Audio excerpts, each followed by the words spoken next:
নিশি রজনী হয়ে গেছে মালিক, তোমার এই বান্দা গুলোকে নিয়ে তোমার দরবারে দুইটা হাত উঠাইলাম। ও আল্লাহ, কার জানি জীবনের শেষ মুনাজাত হয়ে গেল গো মালিক গো। আগামী দিন যে মানুষটা মারা যাবে তার হায়াতের জিন্দেগি আজকে শেষ দিন। আল্লাহ জানি না আল্লাহ, কার জানি জীবনের হায়াত শেষ হয়ে গেল মালিক।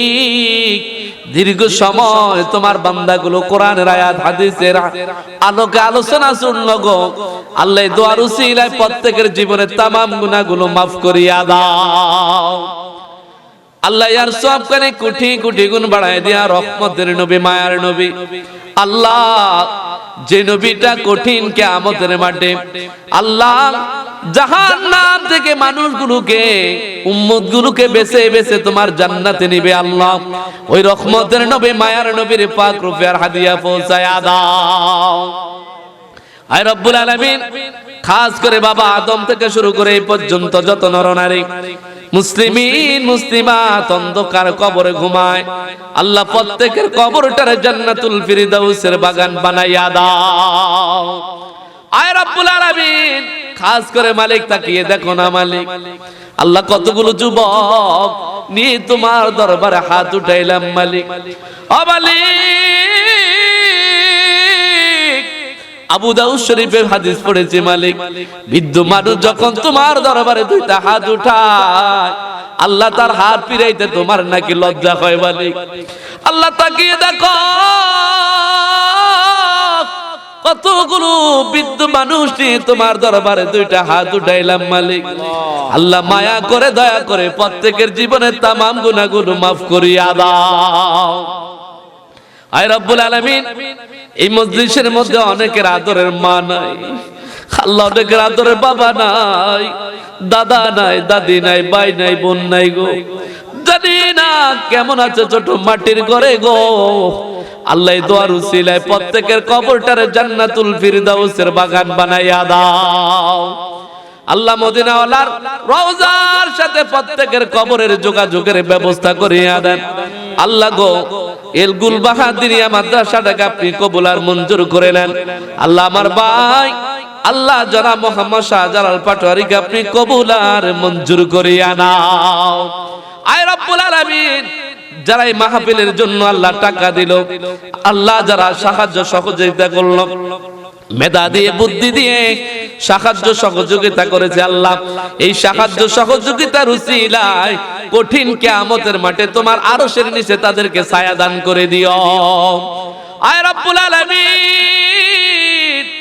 আমাদের সঙ্গে আমাদের মা বোনরা যারা হাত উঠাইছে আল্লাহ, আল্লাহ তাদেরকে পদ্মানিসীন আল্লাহ ওয়ালা নেককার হিসেবে কবুল করে নেন আল্লাহ গো। এই মহিলাগুলোর যারা আমিন আমিন বলে তাদের একটা সন্তান আল্লাহ তাদের ওলি হিসেবে কবুল আর মঞ্জুর করিয়া নাও আয় রব্বুল আলামিন। খাস করে মালিক তাকিয়ে দেখো না যে যুবকের জন্য তোমার আরশের ছায়া অপেক্ষমান আল্লাহ, এই যুবক ইচ্ছে করলে ঘরের মধ্যে শুয়ে থাকতে পারতো, বন্ধু বান্ধবের সাথে আড্ডা দিতে পারতো আল্লাহ। আল্লাহ গো, কোরআনের মজলিস হাদিসের মজলিসে বসে রইল তোমার দরবারে ফকিরের মতো আল্লাহ, দুইটা হাত উঠাইছে আল্লাহ। ও মালিক, কঠিন কিয়ামতের মাঠে যখন এক বিগত মাথার উপরে 12টা মুখ দিয়ে সূর্য তাপ দিবে, তাপের চোটে মানুষের মাথার মৌজগুলো টকবক করে ফুটবে আল্লাহ, তোমার আযাব সইবার মতো আমাদের ক্ষমতা নাই আল্লাহ। আল্লাহ গো, তুমি বলো না তোমার এই আযাব সইবার মতো আমাদের কোনো ক্ষমতা আসেনি মালিক গো।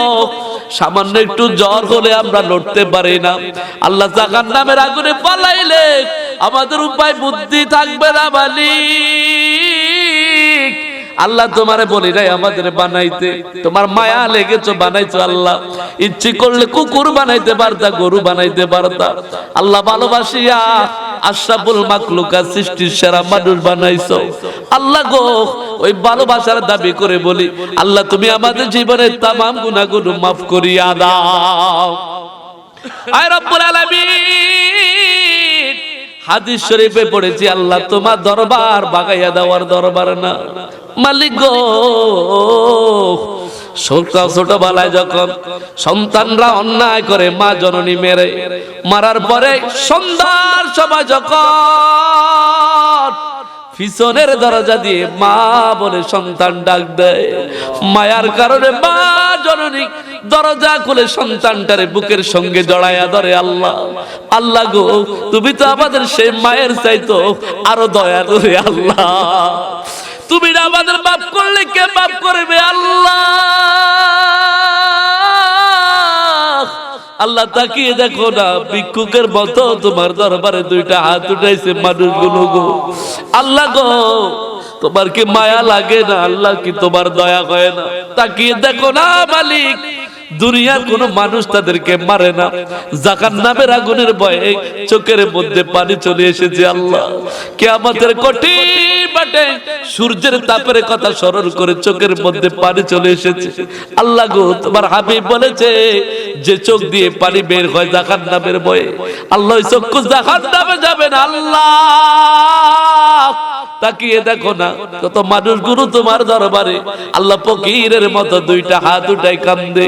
ও মালিক, আল্লাহ দুনিয়ার আসামি মামলা খাইয়া আল্লাহ কান গড়ায় দাঁড়াইয়া বারবার হাকিমের দিকে তাকায়, হাকিম আমারে মাফ করে দাও। আল্লাহ গো, এই মানুষগুলো তো পরকালের আসামি, আল্লাহ গো তুমি আমাদেরকে মাফ করে দাও না। আল্লাহ দুনিয়ার হাকিম, দুনিয়ার হাকিম রে তুমি বানাইছো, মানুষরে হাকিম বানাইছো। আল্লাহ গো, তুমি তো আমাদের হাকিম, আল্লাহ মাফ করে দেন না, মাফ করে দেন না মালিক। জীবনে যদি কোনো একটা ভালো আমল করে থাকি, ওই আমলের উসিলায় তুমি আমাদের জীবনে তামাম গুনাহ মাফ করিয়া দাও। আল্লামা জালালউদ্দিন সুয়ুতী রাহমাতুল্লাহ আলাইহির জীবনী পড়লাম, যিনি একবার নয় দুইবার নয়, যিনি ৭৫ বার তোমার হাবিবরে স্বপ্ন দেখলো। আল্লাহ আল্লাহ সেই তোমার বান্দা, তোমার নবীর উম্মত। আল্লাহ আমরা তো তোমার বান্দা, তোমার নবীর উম্মত। আমাদের তো মন চায় আল্লাহ নবীর স্বপ্ন দেখার জন্য। আল্লাহ গো, নবীর স্বপ্ন দেখলে তো জাহান্নামের আগুনে হারাম হয়ে যাবে। আল্লাহ বিনা দরখাস্ত যে নবীর উম্মত বানাইলো, আল্লাহ ওই নবীর স্বপ্ন না দেখাইয়া মরণের ডাক দিও না। আয় রব্বুল আলামিন, মৃত্যুর সময় শয়তান আসবে বেঈমান করে বিদায় করে দেওয়ার জন্য। ওই কঠিন মুহূর্তে আল্লাহ তুমি ছাড়া, তোমার বন্ধু ছাড়া কোনো গতি নাই। আল্লাহ ওই কঠিন মুহূর্তে আমার নবীর চেহারা দেখাইয়া দেখাইয়া আমাদের জবানে জারি করে দিও লা ইলাহা ইল্লাল্লাহু মুহাম্মাদুর রাসূলুল্লাহ সাল্লাল্লাহু আলাইহি ওয়া সাল্লাম। আসসালামু আলাইকুম ওয়া রাহমাতুল্লাহ।